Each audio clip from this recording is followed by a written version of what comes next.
Character action games are kick-ass. Gameplay is centered on killing everything with saucy commands, managing resource meters belonging to their respective franchises, flashy counter moves, and the multitude of different playstyles, weapons, and approaches to combat, all while balancing that style meter. You've got big bosses, epic showdowns, and a killer soundtrack which are the blueprints for an amazing character action game. Titles such as Ninja Gaiden, Bayonetta, God of War, Sifu, Metal Gear Rising, Nier, and the later Final Fantasy titles, and of course, Let's rock, baby.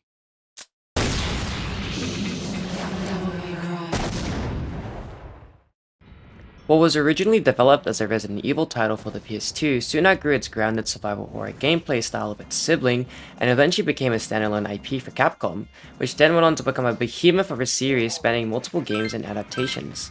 Today, I'll be looking at the first installment in the HD collection, Devil May Cry, and how it stands as a strong and incredibly fun, thrilling gaming experience. Before we go on ahead, I just want to say thanks for clicking on the video, and if you enjoy, don't forget to subscribe for future content, and go ahead and drop a like and a comment too. Thanks again. After that amazing title sequence, seriously one of my favorites of all time, we're given the option to begin our adventure and learn about the story and world of Devil May Cry. A long time ago, there was a war between the human world and the underworld. That was until Sparta, the Dark Knight, intervened and preserved harmony until his death.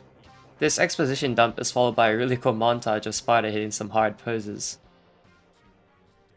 After that prologue, we cut to midnight in a desolate city.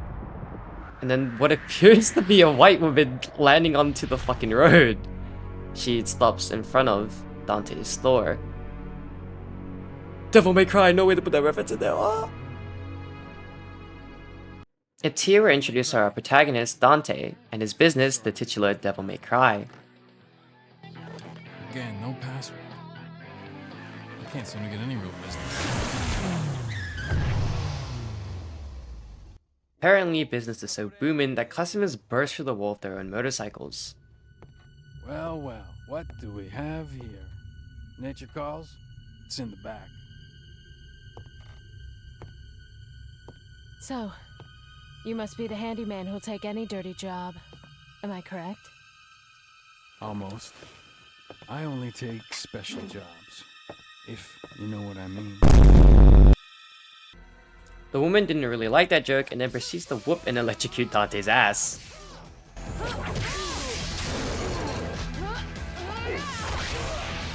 The woman builds up enough of her heat meter to throw a fucking motorcycle at Dante. Sword.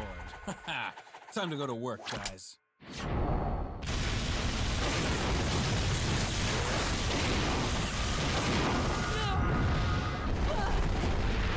Unfortunately for her, Dante has hella aura and then shot through the motorcycle with his custom guns.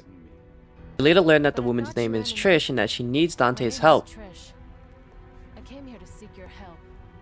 To put an end to the underworld. What?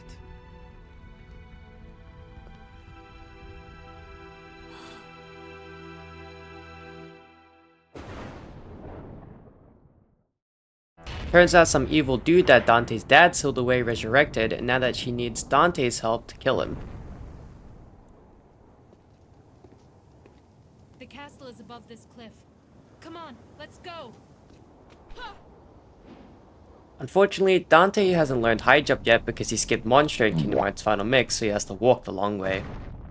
This is where we finally get to take control and play as Dante, and the Resident Evil DNA this game has is shown immediately.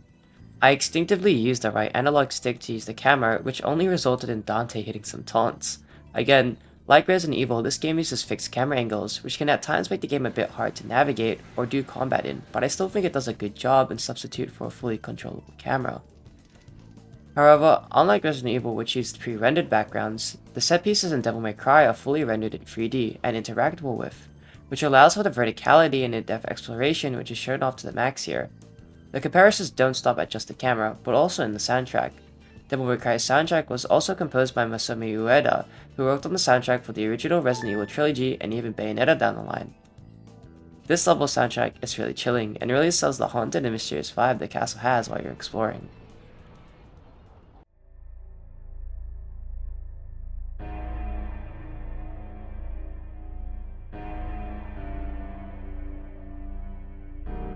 My advice for first time runs is to get used to this track.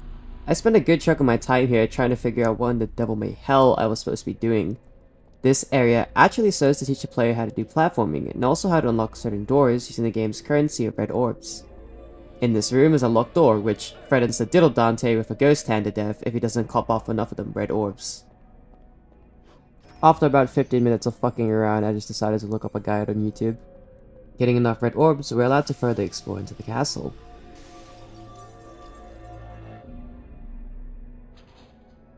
Making our way through the halls and destroying any furniture that doesn't bring us joy on the way, we climb up to one of the highest floors to obtain a key we need to progress.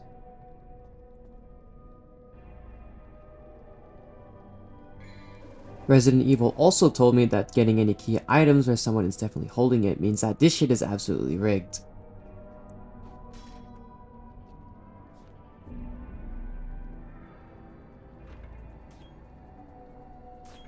And now we can finally get into the bread and butter of this game. Dante can attack using his equipped melee and ranged weapon.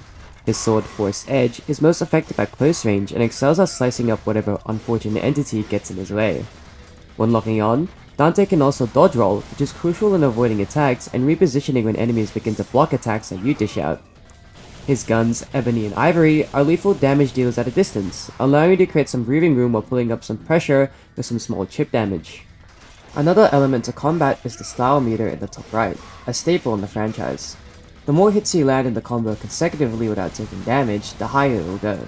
It's a good motivator for the player to try to be the perfect blend of stylish and effective. Making our way through the castle, we find an emblem in the back of the room. Hitting it enough times will activate a mechanism that allows us to go deeper through the castle chambers.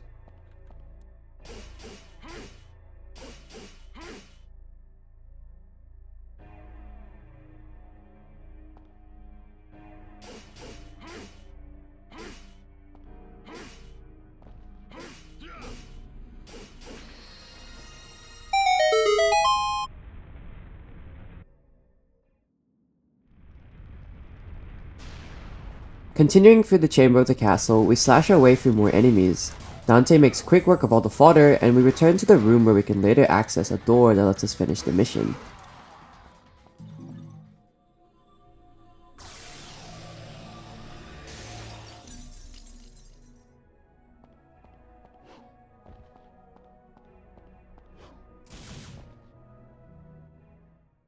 This is the results screen. At the end of the mission, you're given a rank based on 5 different categories: time completed to complete the level, the amount of red orbs collected, items used, and the amount of secret missions completed, with the lowest rank being D and the highest rank being S.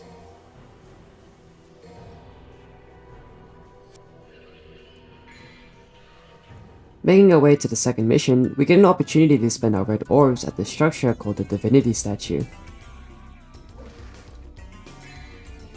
This serves as a shop and upgrade station for the player. You can spend those hard-earned red orbs for important items that aid Dante in combat, or you can use them to instead earn and upgrade new skills for Dante to use with his weapons. I really like the design of the menu here. The hourglass spinning is just priceless. Slashing and shooting our way through more eerie hallways, we arrive at a spooky library. Inside we find a peculiar painting which has a key inside. We use it to open a locked door, where we arrive in a courtyard with a massive fountain at its center. Making quick work of the enemies in the center, we find ourselves drawn to something else in the courtyard. A statue of a lion? It seems to be covered in the force field that we can't get through.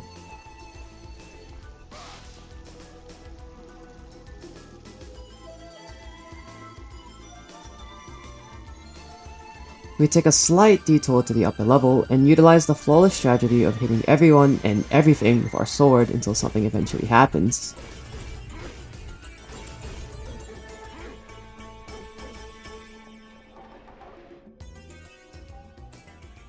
Dropping down once again into the lower level, we permanently borrow a staff lodged inside a wall. It opens a hidden entrance that leads back to the library. But uh-oh. Maybe taking the mysterious glowing staff from the wall comes with consequences. The consequences being really annoying ghost enemies.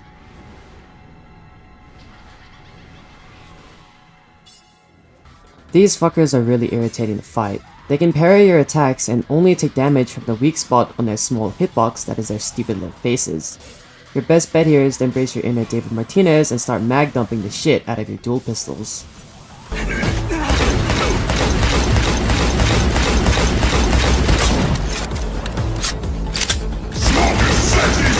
After some sweet ghost busting, we can finally exit the room.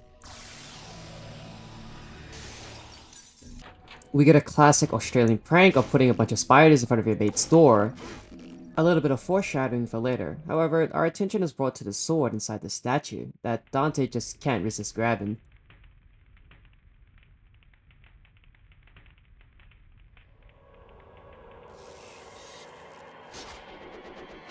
I actually lied, the sword just fucking kills Dante.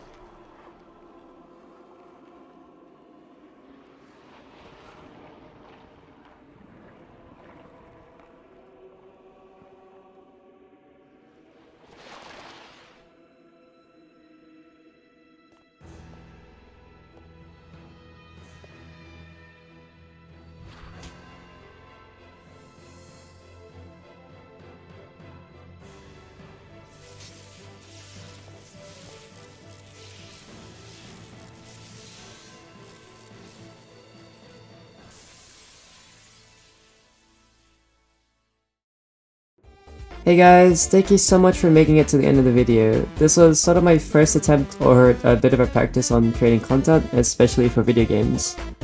Before I made any huge retrospectives or any sort of project, I wanted to first figure out my editing style and the overall feel of my videos. I plan to make both long and short videos, but I'm sorry if this video felt like it abruptly ended. If this does, however, blow up, I would be more than happy to return to the Devil May Cry series and give it a project deserving of its status. But regardless, again, thank you so much for watching. Feel free to leave a comment for me, I'd love to respond to it. And of course, like the video and subscribe for more future content. That's about it, thanks again, see ya.